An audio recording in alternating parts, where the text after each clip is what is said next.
While my son does real work, she sits behind a desk playing with spreadsheets. Just mere paper pushing. Major, explain your location 18 months back during the ambush at Ridge 204. I rerouted emergency airdrops under heavy fire, saving 32 soldiers and earning a Bronze Star with valor. Your son never saw combat, while she saved lives. Real heroes don't brag at dinner, they carry it quietly. "Look at her," my mother announced to the head table, her voice ringing out loudly above the clinking wine glasses and ambient laughter. While my son is out there doing real work, she just sits behind a desk playing with spreadsheets. It's cute, really. Just mere paper pushing. The entire banquet hall, filled with high-ranking military brass, local politicians, and wealthy socialites, fell into an abrupt silence. The bride's family stared in stunned disbelief. My brother chuckled, casually swirling his champagne glass. Yeah, Mom's right. She wouldn't know a real deployment if it hit her in the face. Never seen a single day of actual dust in her life. I sat perfectly still, holding my water glass, feeling the cold, oppressive weight of every pair of eyes in the room land directly on me. I didn't flinch. I didn't raise my voice. I just swallowed the lump in my throat and kept my gaze fixed on my plate. That was the exact moment the bride's mother, a decorated 4-star general wearing a jacket full of ribbons, slowly set her fork down. The sharp, heavy metallic sound echoed across the silent room like a shot. She stood up, her commanding presence instantly sucking all the air out of the grand dining hall. She slammed her palm onto the hardwood table with a thunderous crack that made half the room flinch in unison. She looked straight past my smirking brother, past my smug mother, and locked her sharp eyes directly onto mine. "Major!" the general's voice boomed like artillery. "Explain your location 18 months back." My mother's smirk instantly melted away. My brother froze with his glass halfway to his mouth. But that's not where this story began. Months earlier, my family had made it painfully clear where I stood in their eyes. My younger brother had always been the golden child. When he enlisted in the infantry and secured a comfortable stateside administrative post, my mother treated him like a national hero. Every single family gathering became a stage for his grandiosity. Every conversation was forcefully steered back to his sacrifices. And me? To them, I was just the quiet older sister who worked in government logistics. When my brother got engaged to the daughter of a legendary military family, my mother went into hyperdrive. She wanted desperately to prove to the bride's wealthy, highly decorated family that our side had military pedigree too. Naturally, my brother was placed on a massive pedestal. I was treated like the awkward staff member who was lucky to even receive an invitation. "Don't talk too much about your boring office job," my mother had strictly warned me the night before the rehearsal dinner. "We don't want to embarrass your brother in front of his new in-laws. Just nod, look nice, and let him shine." I stayed silent. I didn't remind her that I had spent the last 7 years working 60-hour weeks. I didn't tell her about the endless classified travel, the high-level security clearances, or the immense weight of the responsibilities resting on my shoulders. In my family, speaking up was always immediately labeled as jealousy. They had no idea who they were actually dealing with. The truth was, I wasn't just an office worker. I was a major in the Army Special Operations Logistics Command. My job wasn't filling out purchase orders. My job was keeping active shadow units alive in non-permissive environments across the globe. When elite operators dropped into hostile territory with no air support and zero margin for error, my team was the invisible hand that ensured they had ammunition, extraction protocols, medical supplies, and intelligence routes. If I made a mistake on a spreadsheet, real people died. Remember that detail. It matters later. Because I operated under strict non-disclosure directives, I could never bring my actual work home. My tactical gear remained locked away. My awards were classified. My rank was never posted on social media. While my brother paraded around in his dress uniform for weekend drills, I wore plain civilian clothes and quietly managed complex multi-million-dollar supply chains in active combat zones. My family translated my quiet demeanor as weakness. The more silent I remained, the bolder and cruel they became. During the wedding prep week, the condescension escalated to an unbearable level. My brother repeatedly interrupted me whenever I spoke to the venue staff, claiming I didn't understand how real operations worked. My mother actively pushed me out of family photos, directing the photographers to focus exclusively on the military hero of the family. Let the real men handle the heavy lifting, my brother mocked one afternoon when I offered to coordinate the transit logistics for the out-of-town high-ranking guests.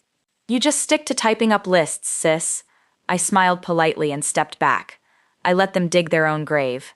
They mistook my composure for submission, completely blind to the storm that was brewing right beneath the surface. This brings us right back to the night of the wedding dinner. The bride's mother, a 4-star general commanding an entire theater, had taken a seat at the head table alongside her daughter, my brother, and my mother. The rest of the room was packed with active-duty officers, high-ranking defense officials, and distinguished guests from all over the country. My mother, desperate to suck up to the general, decided that the best way to elevate my brother was to completely tear me down in front of everyone. "We are just so proud of him," my mother boasted loudly, ensuring everyone within 3 tables could clearly hear. "He takes after his father, a real man of action." Unlike my daughter here, she opted for a safe, cushy desk job, just mere paper pushing, while real soldiers put their lives on the line. My brother laughed heartily, looking around the room. "Yeah, she's never seen actual deployment. Her biggest combat zone is the coffee machine in Building B." Snickers broke out among my brother's friends. My mother looked victorious. They had successfully humiliated me in front of the military elite. They had no idea what was coming. At the head table, the general didn't laugh. Her eyes narrowed into slits. She slowly set down her fork. The air in the room instantly turned to absolute ice. Then came the deafening crash of her hand hitting the table. "Major, explain your location 18 months back." Silence descended like a physical weight.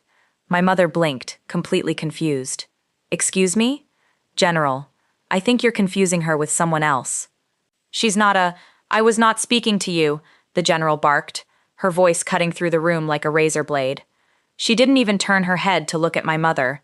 Her eyes remained locked onto mine. I put down my napkin, stood up slowly, pulled my shoulders back, and assumed a posture of total command. 18 months ago, ma'am," I spoke, my voice calm, clear, and ringing with absolute, undeniable authority. I was embedded with Task Force Bravo in the Helmand province. I was the lead logistics director, managing classified airdrops and emergency resupply routes under heavy enemy fire. My mother's mouth fell wide open. My brother's face went dead white. The general slowly stood up from her chair and walked down the steps of the dais. The entire room held its breath.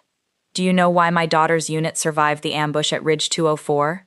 The general addressed the entire room, her voice commanding total authority. She pointed directly at me.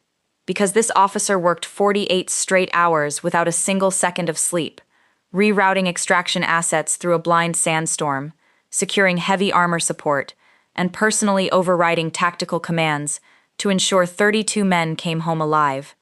She was awarded the Bronze Star with Valor in a closed-door ceremony last spring." Shocked gasps erupted across the entire room. The general walked directly up to me, stopped, snapped her heels together, and rendered a crisp, sharp salute. I returned the salute without a moment of hesitation, my hand rock steady, my eyes unfazed. The general turned slowly toward my mother and brother. The cold fury in her eyes made both of them visibly shrink back into their seats. "Your son," the general said, her voice dripping with absolute disgust, "has spent his entire career in a climate-controlled supply depot in Virginia. He has never once drawn a weapon in theater. And yet you sit here and insult a decorated special operations major who has saved more lives than your son has ever seen." My brother looked like he was about to vomit right there at the table. He tried to speak. "General, I didn't know." "Of course you didn't know," the general snapped. "Because real heroes don't need to brag about their service at dinner tables. They carry it quietly." The entire room burst into thunderous applause. Distant officers stood up from their tables, clapping, while my mother sat frozen in absolute horror, her face burning with the ultimate public humiliation. She had tried to sacrifice my dignity to elevate her favorite child, only to expose him as a total fraud in front of the most influential people in his entire career field. That was their first mistake, assuming that quiet meant powerless. The downfall was immediate and absolute. Within 24 hours, News of the incident at the dinner swept through the military channels like wildfire. The general's family immediately reviewed my brother's actual service records and character references. Unsurprisingly, the bride called off the wedding 3 days later, realizing the sheer arrogance, disrespect, and deception of the family she was about to join. Furthermore, my brother's superiors, who were present at the dinner, took a very close, critical look at his performance reports. His cozy stateside assignment was swiftly revoked, and he was transferred to a remote, high-discipline post overseas to learn basic humility. My mother tried to call me dozens of times over the following weeks, sobbing and begging me to clear the air, to release a public statement to her friends, to fix the catastrophic damage to the family name. I never answered.